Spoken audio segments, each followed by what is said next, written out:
Hello, my name is Lucas Houdians and I'm a research physical scientist in EPA's Homeland Security Research Program. First of all, thank you for attending the EPA Decontamination Research and Development Conference and more specifically this virtual poster session. I'm pleased to provide you with a synopsis of the poster which you can see behind me.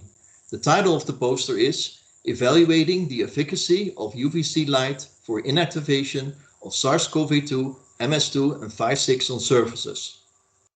Motivated by the ongoing COVID-19 pandemic, EPA has been conducting research to evaluate the efficacy of devices for the inactivation of SARS-CoV-2 on surfaces. This could be in addition to or as an alternative to chemical-based disinfectants. Devices that emit ultraviolet C radiation can offer some advantages over liquid disinfectants products in that they do not leave a chemical residue, and they can be considered for disinfecting of water, surfaces and contaminated air.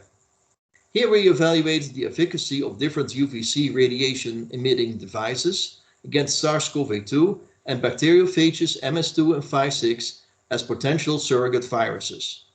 We partnered in this effort with a large transit agency as one of the main stakeholders. As you will find on this poster, the Los Angeles County Metropolitan Transportation Authority measured UVC doses from a specific pulsed xenon light configuration at various locations in one of their subway cars. As part of that effort, we provided coupons with bacteriophage MS2, which were exposed to the UVC light. What we found was that the highest UVC lows from this light configuration was insufficient to inactivate this MS2 bacteriophage. This initial finding led to UVC inactivation experiments against MS2, Phi6 and SARS-CoV-2. We inoculated the surfaces with the virus in either cell culture media or simulated saliva as a more realistic medium. We also considered frequently encountered materials such as ABS plastic, stainless steel and seed fabric. The virus-containing inoculum was then immediately exposed to UVC light when the droplets are still wet or after the inoculum has dried.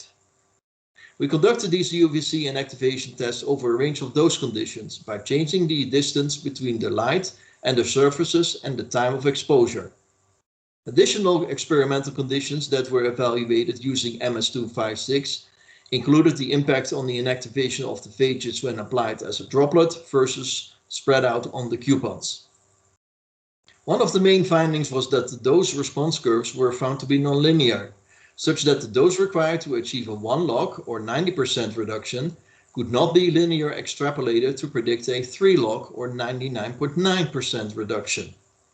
UVC light was also found to be more effective against SARS-CoV-2 on hard non-porous surfaces versus more porous materials such as the thick fabric.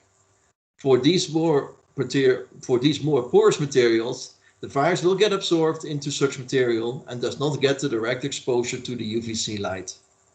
We found that the UVC was also more effective for an inoculum matrix of cell culture media than simulated saliva, and more effective for inactivation of viruses in wet droplets versus dry droplets. All these observations together indicate that there are challenges to the successful implementation of UVC light to treat surfaces which are not very well studied prior to this effort, which is now summarized on this poster. Back to the LA Metro field study. We now know that the intended UVC light configuration and exposure times would not have resulted in a significant reduction in SARS-CoV-2 on the exposed surfaces. I thank you for your attention and interest in this research. I will be available to answer any questions that you may have.